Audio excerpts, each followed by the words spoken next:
কথা থাকলে আমার লোক এখন আমি তো এখানে আসি আর স্কুলের স্টুডেন্ট হলে তো সমস্যা, কারণ স্টুডেন্ট যদি স্কুলের কোনো ইস্যু না, আমি ওই কথাটা বলতে তারপরে তোমরা কথা বলতে চাইও না, আমি কথা রাখি এবং কথা কইছি অলরেডি, কালকে কইছি আর অনেক জমা জমা কথা বলছি, তারাও আমার কাছে গার্ডিয়ান আসবেন, তারাও সঙ্গে কথা বলছি স্টুডেন্ট থেকেও কয়েকজন বলছি। এবারে আমি মানে স্কুলের যে হেডমাস্টার আছে তাদের সঙ্গে আমার কথাবার্তা হয়েছে, আপনারও কোনো ব্যাপার আছে বা আপনারও কোনো ইস্যু আছে বা আপনারা কোনো বানাইছেন না, আমার কিছু না।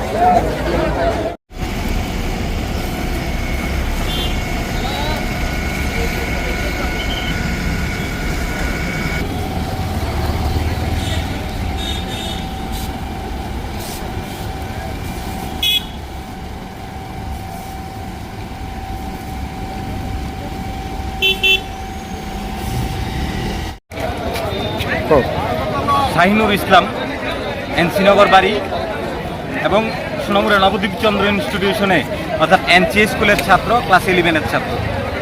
সে গত পরশুদিন টিউশন মাস্টারের বাড়ি থেকে প্রায় আটটা বাজে ওই সময় বাড়ি যাচ্ছিল, তো বিএসএফ তাকে হঠাৎ করে রাস্তায় পেয়ে বেধড়ক মার রাস্তায় ফেলে বুট জুতা দিয়ে তাকে এলো পাথারি লাঠি ঘুষি দিয়ে তাকে বিএসএফের যে সেন্ট্রি আছে ওই সেন্ট্রির মধ্যে নিয়ে যায়। ওই সেন্ট্রির মধ্যে নিয়ে তাকে 24 ঘন্টা টর্চারিং করার পর পুলিশের হাতে তুলে দেওয়া হয়।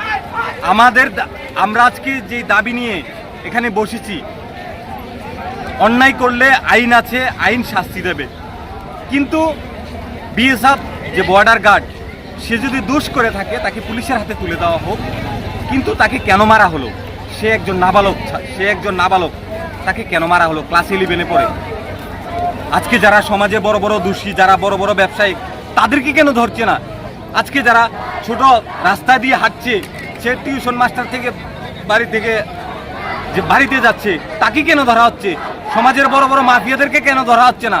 কেন ছোট ছোট ছাত্রদেরকে এভাবে অত্যাচার করা হচ্ছে? আজকের আন্দোলন, আমাদের যে ছাত্রকে গ্রেপ্তার করা হয়েছে, ছাত্রকে এখানে এনে দিতে হবে এবং যে বিএসএফ যে ব্যাটালিয়ন তাকে মেরেছে তার শাস্তি এবং তার বিচার হতে হবে, তার জন্য আজকের এই আন্দোলন। পুলিশের দাবি ওর কাছে নাকি কিছু নেশাজাতীয় দ্রব্য পাওয়া গেছে, সে বিষয়ে কি বলবেন? দেখুন, তাকে যখন পাওয়া গেছে রাস্তায়, তার সাথে কোনো কিছুই পাওয়া যায়নি। তাকে মেরে তারা যেহেতু মেরেছে তাকে স্বীকারোক্তি দেওয়ার জন্য তার সাথে হয়তোবা কিছু মাল, আমি ক্লিয়ার না, হয়তোবা কিছু মাল তার সাথে দেওয়া হয়েছে তাকে দোষী সাব্যস্ত করার জন্য। বড় বড় কাতল মাছগুলোকে এড়িয়ে নেওয়ার জন্য, ঢাকনা দেওয়ার জন্য ছোট ছোট ছেলেদেরকে আজকে টার্গেট করা হচ্ছে সমাজে।